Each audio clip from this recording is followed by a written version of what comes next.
Minority సంక్షేమ శాఖాధికారి district minority సంక్షేమ శాఖాధికారి మహమ్మద్ ముజాహిద్ గారికి, అలాగే వేదికను అలంకరించిన పెద్దలందరికీ, విచ్చేసిన సోదర సోదరి మనందరికీ కూడా హృదయపూర్వకంగా శుభాకాంక్షలు తెలియజేసుకుంటూ, ఈరోజు ముఖ్య ఉద్దేశం ఏంటంటే మహిళల అభివృద్ధి, మహిళల ఆర్థిక స్వావలంబన అనే ప్రధాన ఉద్దేశంగా మహిళలను ముందుకు తీసుకురావాలి అనేది మన రేవంత్ అన్న గారి ప్రధాన అజెండా.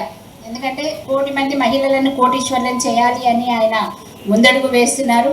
దానిలో భాగంగానే మహిళలకి ఎన్నో సంక్షేమ పథకాలు అమలు చేసుకుంటూ ప్రతి మహిళకి కూడా ఆర్టీసీలో ఉచిత ప్రయాణం కానీ, అలాగే గృహజ్యోతి కింద 200 యూనిట్ల వరకు కరెంటు ఫ్రీ కానీ, అలాగే మొన్న ఇచ్చిన ఇందిరమ్మ ఇల్లు కూడా మహిళల పేర్ల మీద ఇవ్వడం కానీ, డ్వాక్రా మహిళలకి మనకి ఎటువంటి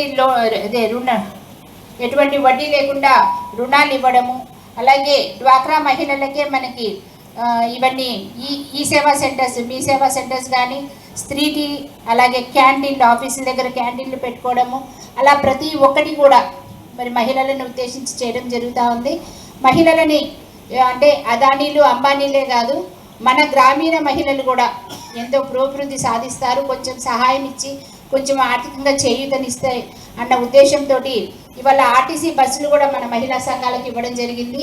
మన సత్తుపల్లి నియోజకవర్గానికి 4 ఆర్టీసీ బస్సులు ఇచ్చారు. తద్వారా మన మహిళా సమైక్యకి ఆదాయం చేకూరి మీకు కూడా దానివల్ల లబ్ధి చేకూరుతుంది.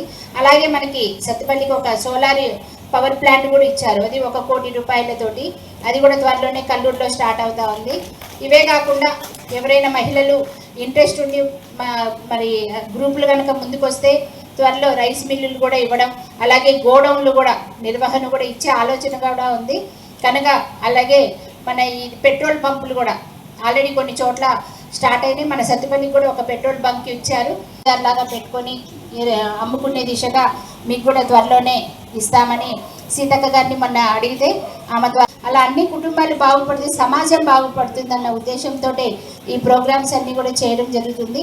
మీరందరూ దయచేసి అర్థం చేసుకొని సహకరిస్తారని, మున్ముందు కాలంలో కూడా మాకు అండదండలుగా ఉంటారని మనస్ఫూర్తిగా కోరుకుంటూ ఈ అవకాశం ఇచ్చిన ప్రతి ఒక్కరికి ధన్యవాదాలు తెలియజేసుకున్నాను.